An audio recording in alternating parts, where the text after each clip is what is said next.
Hello, folks. Welcome back to Fear Rank Reviews. Now, before I start, I just want to apologize for Joe's outbursts yesterday. Rex and I had told him not to watch Silent Night, Deadly Night 5, The Toy Maker, for obvious reasons. And, of course, I already pointed this out when I reviewed Silent Night, Deadly Night 5. I've said before that it's actually a pretty decent horror movie, but unfortunately, it fell short. And, of course, it didn't really help the fact that the main villain was called Pedo. Which, again, I am very sorry about that. So, that being said, I sincerely apologize. And don't worry about Joe. He'll be fine. He's only been shot with a paintball gun to the head from like 20 feet. He'll be fine. Anyway, today we're going to take a look at another Bruce Lee movie. That's right. Which Bruce Lee movie would that be? Would that be the second film that Bruce Lee was in? Nope, we'll look at the third one. Way of the Dragon. Also known as Return of the Dragon. At least that's what it was called here in the States. Why? Well, apparently, this was like the last Bruce Lee film that had been shown in theaters after Enter the Dragon came out. So, well, Way of the Dragon Man came out the previous year, but it wasn't distributed in the States yet. So my guess is they called it Return of the Dragon because it was Bruce Lee, and Chuck Norris was becoming a big name at the time when it comes to martial arts films. And yes, I said Chuck Norris because he's in this movie as as the final boss for Bruce to fight in hand-to-hand combat, named Colt. Oh, how glorious is this going to be? I need to ask Bruce Lee one question though. What the hell was he thinking on some of his characters' dialogue lines? Seriously, no offense. I mean, his character kind of acts like an asshole in some parts of the movie. I mean, in the other two films that he starred in so far up to this film, it's understandable because he was just trying to be a good person, and of course, he was mourning the death of his master, and everybody was being a real douchebag and showing nothing but disrespect for his kind. So he acted in response. Hmm.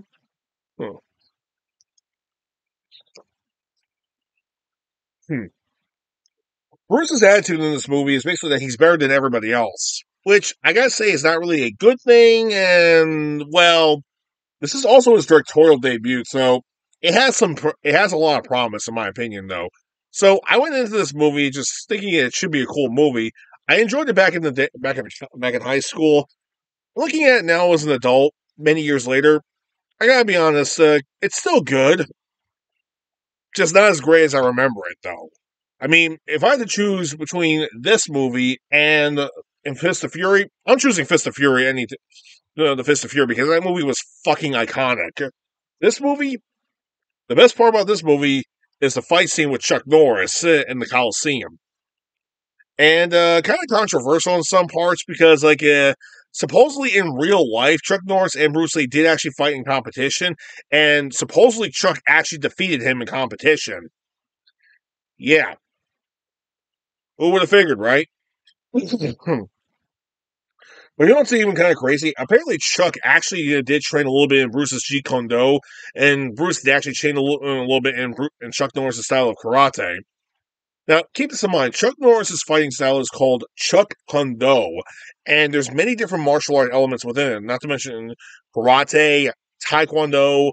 The first style he ever studied, Tang Sudo, Korean Tang Sudo, which is very similar to Shotokan karate. Any day. Jiu-Jitsu, as well as some other styles, and he formed it into his own variation called Chuck Kune Do.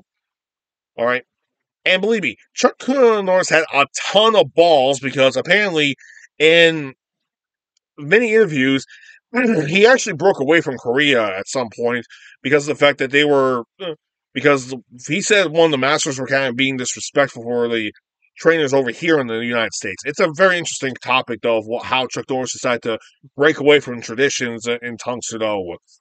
But actually, what he did was a good thing, and it actually taught the masters over in Korea a bit of a lesson not to do something like that again. So, without further ado, let's get into Way of the Dragon.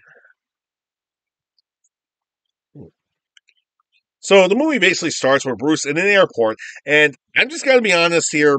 One more thing, The language dialogue is actually that of English surround sound, Cantonese, and Mandarin.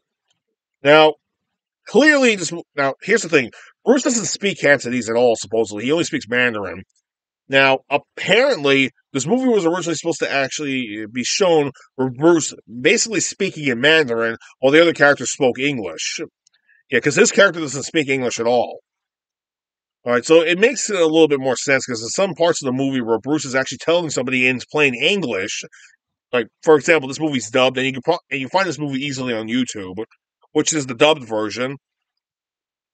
But keep this in mind: the dubbed version, Bruce is speaking basically in English, but it's better if you watch this movie in Mandarin because it makes more sense of how he's been mostly speaking in his language, and he doesn't understand like English at all.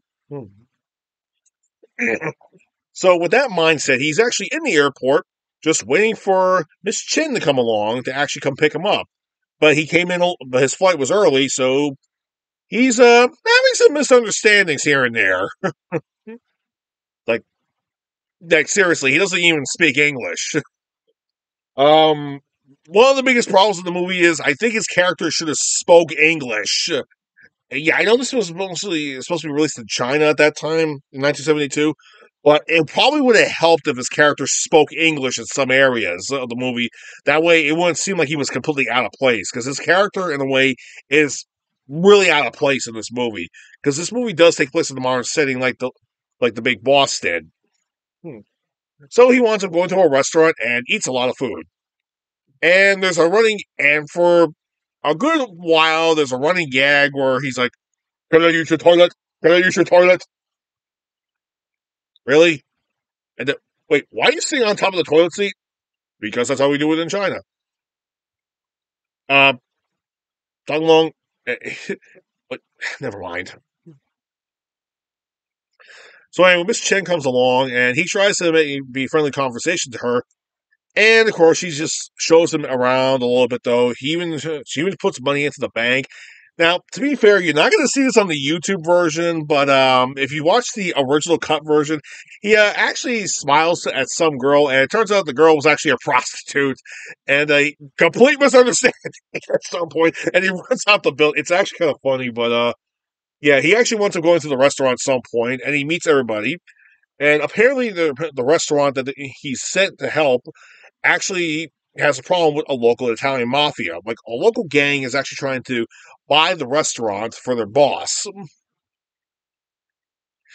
And of course, the boss really wants the restaurant. He really wants the restaurant. Give me the restaurant. All right, come on, hand it over. But they refuse to sell.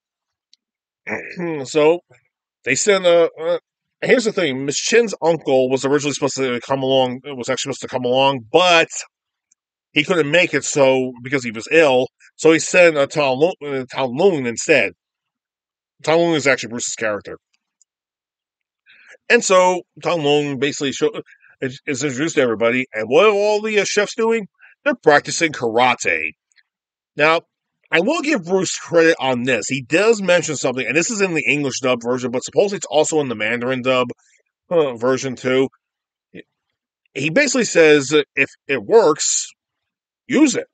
It's all about if you can use something that works for you. If it works, use it in a way. Now, the problem with his how do I put this? Well,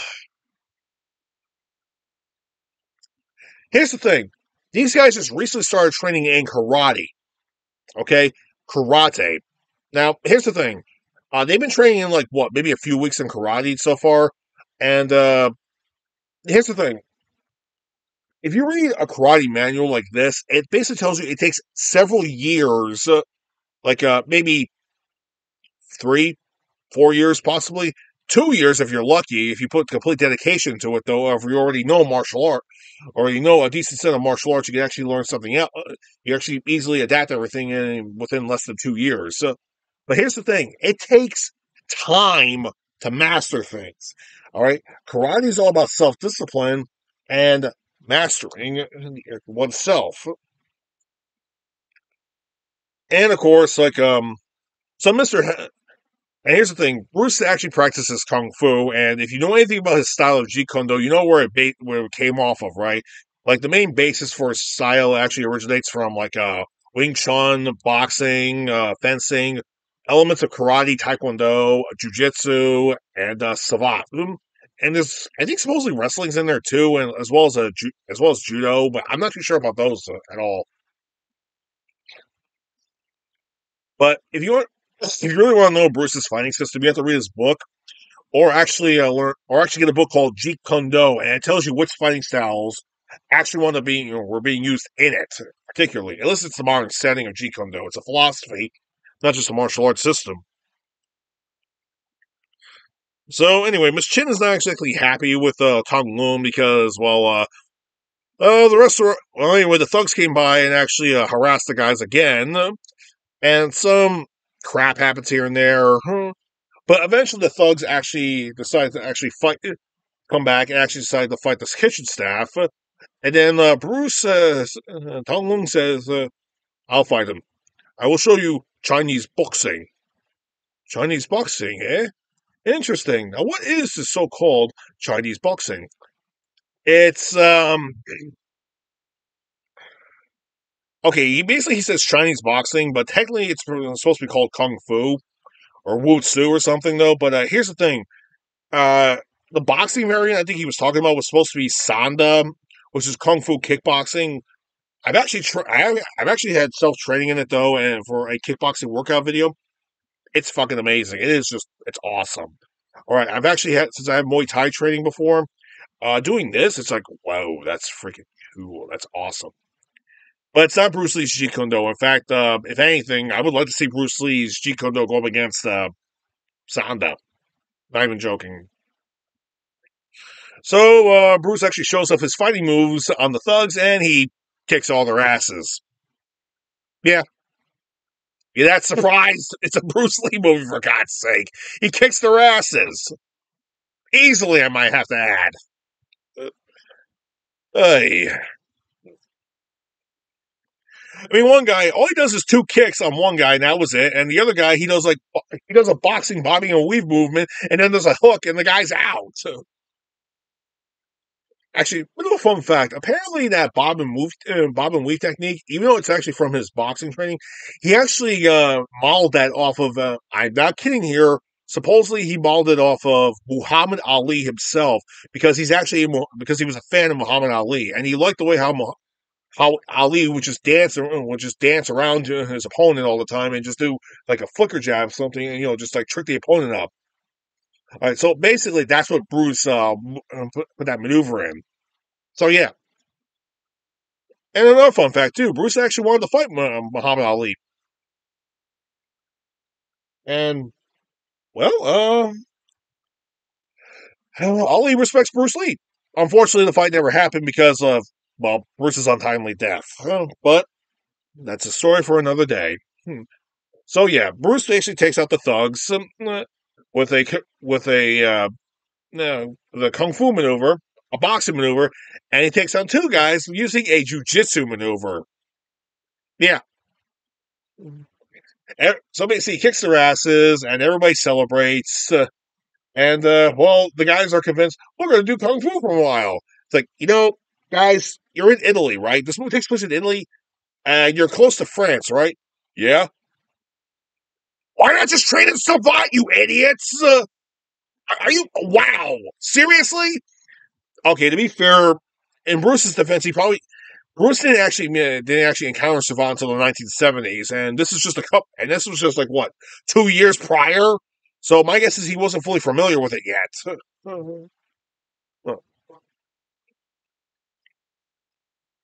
And Savant would have been perfect for these guys too. I mean, it's not kung fu, it's not karate, it's street fighting and self defense in a kickboxing format, and it's really easy to learn. So yeah, probably something they should have done earlier, but that's just me. Okay, but look, anyway, the thugs keep coming back to try to actually hassle the restaurant more. They stick Bruce on him. That's about it.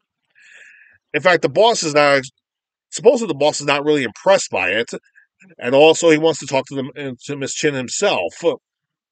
Ken actually takes Tong Lung out on the town to show Tong Lung all the things. And this is why this is something I didn't like about the movie, is how disrespectful Tong Lung's character really was on Italy. All right, because I'm Italian and I found it fucking offensive. I found it like, dude, you're lucky. Dude, you're lucky that I'm not in this movie. Because seriously, a lot of people will want to kick your fucking ass for saying that. Seriously, he said that many of the slums look like that. It's like, yeah, but the thing is, that's China. This is historical. In fact, the modern day world was kind of based off on Greece and Roman on the way the Greeks and the Romans actually did everything. All right, you have to be such an ass about it. So, oh, what about this lovely, beautiful fountain that's like that's thousands of years old? Oh, I tear it down and make money out of it. Would you like to be my friend, Mr. Louisville Slugger? You son of a bitch! Ay. Okay, I'm pretty sure anybody would be pissed off at him for saying that. But anyway, supposedly that's the English version. I don't even know what the hell he said in the Mandarin version. And honestly, I really don't care. Because, like, I just want to move on from that. Because apparently his character wasn't really impressed by that. I would be very much impressed by that because, hey, my ancestry is from Italy. So I would be more than impressed by that. All right? Basically, what he did was beyond disrespectful. You know, now that I think about it, it's kind of weird saying that this is Bruce's third movie, and yet the crazy thing is, in any other movie that he's usually in, he's like kind of the outcast, or a bunch of other people will just make fun of everything else, and he's the one who sets them straight. And today, in this movie, he's like being the polar opposite for once. Not gonna lie, I don't think Bruce should have ever done that. It just makes his character just disrespectful ridiculously. Just an arrogant, disrespectful guy. Not exactly a good thing. Anyway, they make it back to the restaurant, and of course, the boss tells them to, since they have guns on him, they take Bruce out back to actually make him take a plane flight out of Italy, go back to China. Once they get in the alley when nobody's looking, Bruce starts another fight again. Yeah. Oh, yeah, one of the thugs goes back into the restaurant, and yeah, Bruce is kicking the shit out of these two thugs in the alley, and the rest of the thugs come in. What does he do? Takes his jacket off. We get this lovely little image right here. And he brings out the nunchucks. And he fucks everybody up. Yeah, and in fact, one of the main lead thugs is actually who's the fat guy or something. He's got a staff. He's like, get him, get him, get it. The way he looked, Mamma Mia! He starts fighting, Bruce, and he gets his ass kicked at some point. Like, Bruce actually told us away one of his nunchucks, and, like, yeah, he actually beats the crap out of the guy even more. And guess what happens? Guy gets tossed right by the freaking nunchuck that Bruce has tossed away. It's like, ha, ha, ha. It's like, okay. As a guy who took karate as a kid and who tried using nunchucks before, you're gonna hit yourself in the head. Trust me. What happens? Well, bong! Oh, Bruce knocks him. Bruce just like kicks his ass real quick.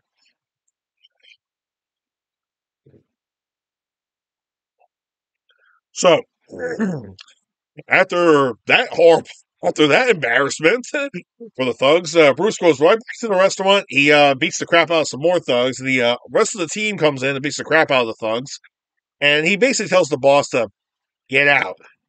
After he throws the boss to Mr. Tang out, I think that's the guy's name, like his Chinese assistant guy. Like the door opens up real quick, and Bruce almost hits a restaurant customer. It's like that. Yeah. Hi. Yeah, come on in. Come on in. Yeah. You need a vacation, Mr. Lee. Oh, yeah. So, some more shit. Anyway, some more bad news keeps coming up in the sense that they want to take out Tong Lung even more. And so, like, they were saying they're going to kill Mr. Tong Lung for Chinese New Year. which technically this movie takes place around Chinese New Year anyway, so hence why I'm doing the movie right now, because I may not get a chance to do it around Chinese New Year anyway, which is next month. So, anyway, a sniper tries to take out Tong Lun. He fails and gets a dart in his ass. I'm not joking about it. He literally gets a dart thrown at him. Bruce Lee makes his own hand darts and he like throws it right, he flicks it right at the guy's ass. It's embarrassing and hilarious at the same time. Miss Chen gets kidnapped once again, by the boss, and Bruce and the guys come right in and they beat the shit out of all their thugs, of all the thugs. And he tells the boss to lay off. Well, okay, he basically tells him, like physically tells him, like, hmm? Mm.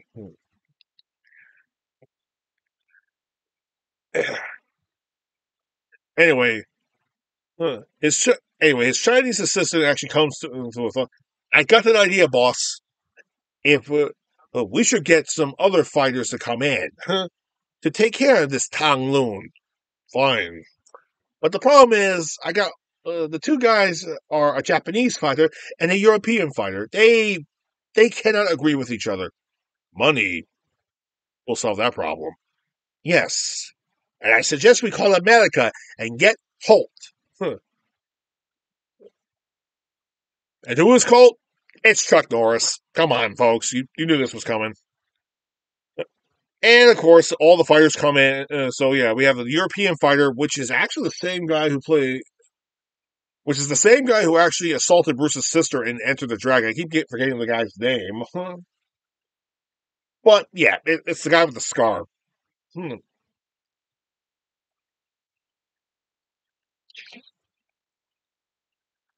So, so yeah, they got this guy and a Japanese fighter, and they got Chuck Norris to come in to round everything out. The boss says that that Chuck Norris should take care of it. The European guy is more than okay with it because it turns out the European fighter is actually a student of Chuck Norris's. Not surprising, I meant to add. And, well, okay, the Japanese guy gets pissed off and he goes, who could do karate better than the Japanese? Chuck just like, and they have a little sparring session where Chuck just beats the shit out of him. Why? It's Chuck fucking Norris. Of course he's going to beat the shit out of him.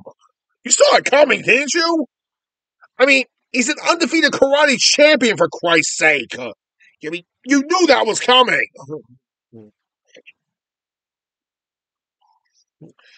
And what type of karate was he using? Supposedly it's Shotokan karate, but like I said before, his style originally is Tang Sudo. But then he also was trained in Taekwondo. And fun fact, he was the first American to get a third-degree black belt in Taekwondo. No joke. I mean, not even joking about that. That's why he was undefeated for so long too, because he mixed up Tang Sudo, Taekwondo, and Shotokan karate just to round everything out at that time. So the very day, the Chinese, the business, the Chinese henchman actually takes a couple of the guys, Bruce and the restaurant owner, who's not Miss Chen, but Miss Chen is sensing something a little up, so she goes to get to the police, which of course they come in at the very end of the movie. So go figure, right? Anyway, the restaurant main chef is Uncle, nicest guy we'll ever meet.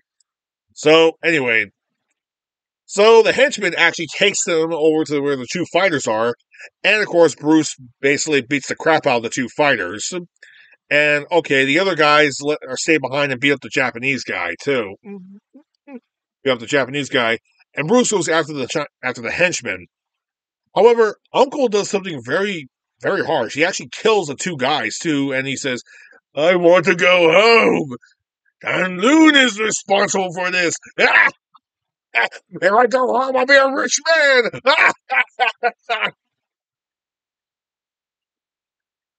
Bruce, what the hell were you thinking on this? Yeah.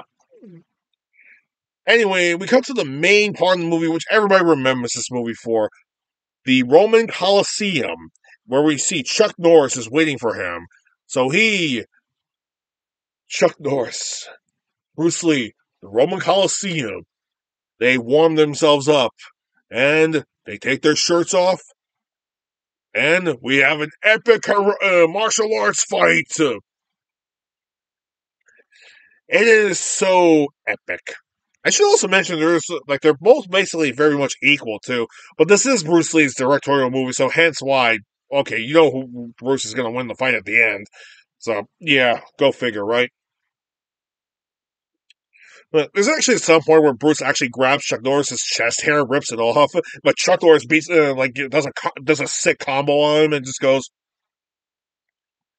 "Okay, you heard him, Bruce. Don't go for the hair on the chest. Big mistake." All right. They go back. The fight is one sided. It goes back and forth, back and forth, back and forth. Yes, Bruce actually even does the Ali style shuffle thing for a little bit too. And it's really hinting at the fact that he really wanted to fight Muhammad Ali back in the day, and he was a huge fan. It's like, okay, we get it. You're an Ali fan, Bruce. You don't have to go crazy with that. And Chuck basically does try his best to match up with Bruce. All right, so basically he does keep up. These two guys are masters in their own right. Hmm. Combos, punches, kicks, throws, grapple locks, everything. And then Bruce defeats him by actually doing a lock and kicking his leg out. But Chuck Norris refused to lose, and, well, okay. Bruce gets him in the headlock and breaks his neck. Yeah, we all know that that's pretty harsh. Mm-hmm. But out of sign of respect, Hong Lung did feel terrible what he just did. So after he puts his jacket on, he goes and gets Colt's robe and his black belt and places it on him, as a sign of respect. And he goes after the henchman. Oh boy. Not good. So anyway, so Uncle actually wants him getting decides to wound himself and actually blame the henchman, and the boss actually comes running in at the last minute, and he shoots his assistant. He shoots Uncle where Bruce actually see he was about to get stabbed by him, and well, okay, Bruce holds him off for a little while until the police come in and arrest them. They go to the graveside, send their respects, and Bruce heads home, back to China. And that was Way of the Dragon. Would I highly recommend this movie? It's a Bruce Lee movie. Of course, I'm going to recommend it. I mean, come on, it's Bruce Lee. I gotta recommend it regardless. Now, like I said before, there are some parts of the movie I didn't like, but there are most parts I did like about this movie. For example, the martial arts choreography is literally on point because, well, it's Bruce Lee's directorial debut, and we got Chuck Norris in it. I mean, it's by far the rarest thing we see two iconic legends together like that. It won't be until like years later when we have like Jackie Chan and Jet Li in a movie together, or Jackie Chan and Sammo Hung together, or Donnie Yen with Sammo Hung, or Donnie Yen with like freaking everybody else. Come on, we got tons of martial art actors today, but back then, Chuck Norris, Bruce Lee, iconic. So can't get any better than that. And that's about it. Chinese New Year is around the corner. It's going to be Year of the Dragon. Hence why I had to do this. So what's the next one I'm going to do? I don't know. But I definitely know what I'm going to do. I gotta go buy some ice cream for Joe because he's got a freaking migraine. So anyway, you all take care. And I'll see you next time. Ferox Frank for Ferox Frank Reviews.